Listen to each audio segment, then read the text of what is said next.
Alright, what's up boys? Welcome back to another YouTube video. Today I want to talk about cold calling and why it is one of the worst things you could possibly do for your time as a wholesaler, even as a beginner. So if you're somebody who cold calls for your primary lead generation, you talk to unmotivated sellers all day that just curse you out and hang up the phone on you, and you never had marketing that ran for you in the background and your only job was to actually just close those leads and get them to the finish line, then you need this video simply to change your perspective on how the business should be ran. First thing I'd like to talk about is when cold calling could actually be somewhat useful, and this is only if you are an absolute complete beginner. But even then, it's probably not going to be worth your time. When you're a complete beginner, the number one thing you want to do as soon as possible is get on the phone. You don't need to worry about what scripts to use. You don't need to worry about what contracts to use. You just need to get a general understanding of what you're trying to achieve on the phone and then just start practicing as soon as possible. The reason why I wouldn't even use cold calling for this is simply because with cold calling, you're going to get a lot of people that just don't answer and a lot of wasted time. When you're a beginner, you want as much talking time as possible. It doesn't matter if you're sitting on your computer 8 hours a day, but if you're only talking to a seller for 30 minutes of those 8 hours, then only 30 minutes of those 8 hours are actually used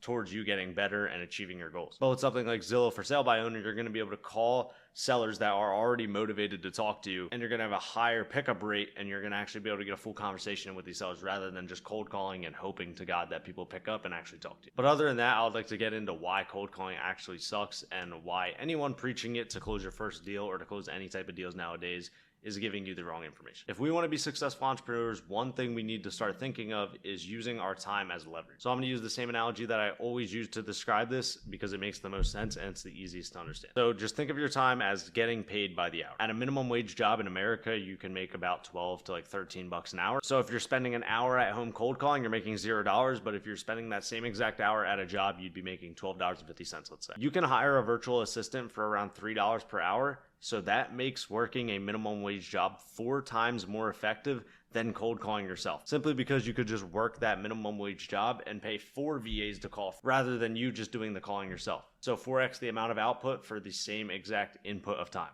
And that's how you need to think about your time in business. Obviously that applies, farther down the line more than just that.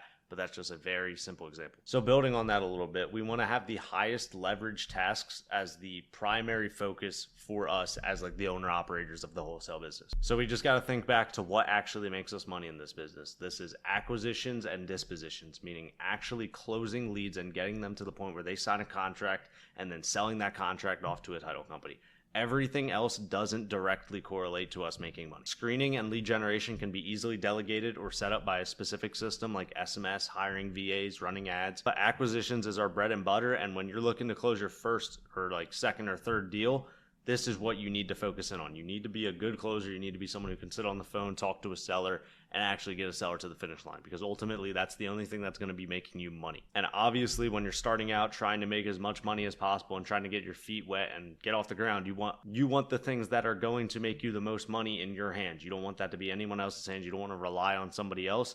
You want to be like, okay, if I can lock in, if I can make sure that I get as good as possible on the phone, that I'm going to make money because I know I put in the work and I know I'm in control of it. So now that you guys have a perspective shift to get you out of the cold calling mindset, like, oh, I need a cold call to close my first deal, I want to give you guys a 4-step protocol to actually escape all of the cold calling and get into some real marketing yourself. First step to this is establishing a budget for actual marketing. At the absolute minimum, before you guys start taking wholesale real estate extremely seriously, I would recommend you save up at least $2 to $3 grand. That way you could cover knowledge, software, and even marketing. 2 is building out your acquisitions process, so really understanding what the sales process looks like from A to Z. So refining the way you talk to a seller and get them to the finish line. What I recommend and what I do for all of our clients is I build a specific Miro board tailored to exactly how your acquisitions process should go.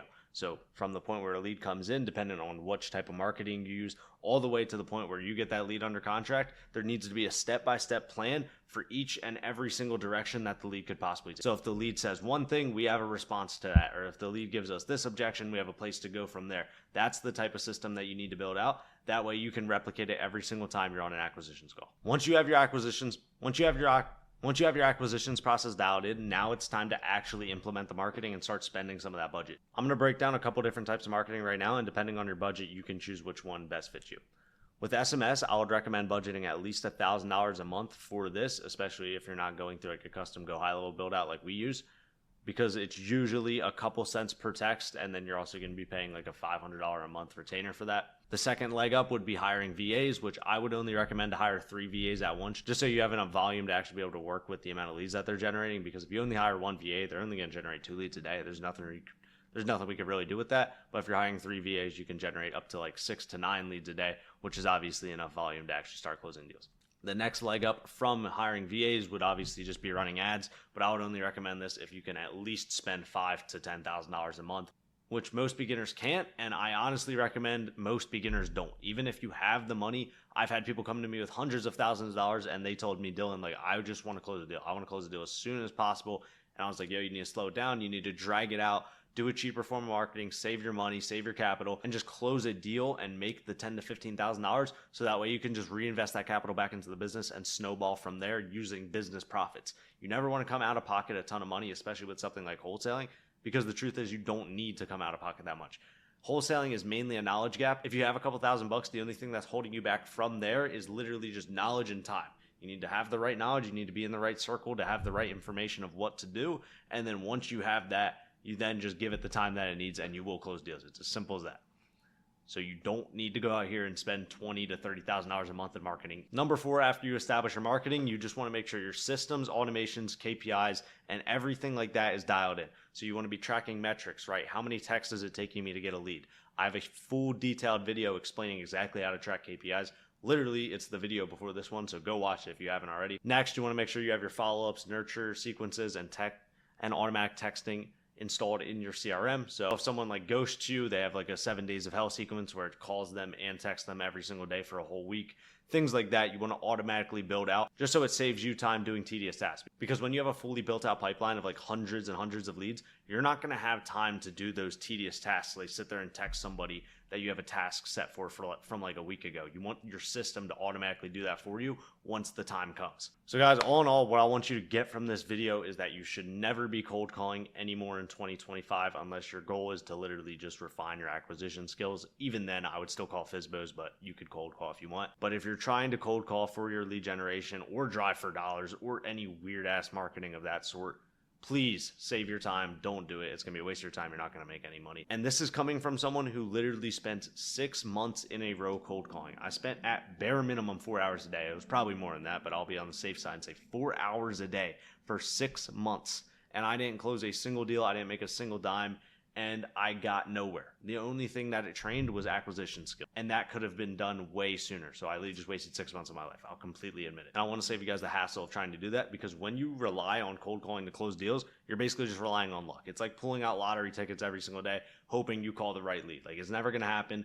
The only way to do outbound marketing is if you do a shit ton of volume. And the only way we could do that is obviously by sending a ton of texts or having cold callers working for us and us leveraging our time properly. All right, guys, thank you for watching the video. Hope you guys understood the point I was trying to get across of why you shouldn't be cold calling in 2025. And as always, guys, if you are interested in working with me, there's a link in the top of the description where you can apply to have your entire wholesale business built out for you, meaning I literally do all of the SOPs, all of the scripts, all of the sales sequences. I make sure your automations are good. I make sure your marketing's good. And I walk you step by step through an entire transaction to make sure you close that first deal. A lot of people have been asking me recently, like, why would I even do that if I could just close these deals myself and make more money? First of all, that doesn't even make sense because I literally am wholesaling myself right now.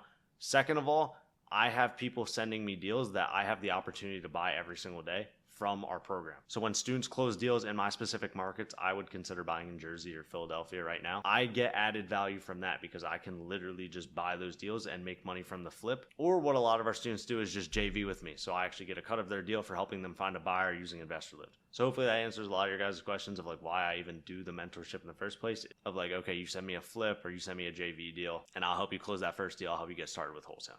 So if you guys are interested in that, apply down below. But as always, leave a comment, leave a like, leave a sub, and I'll see you guys in the next one.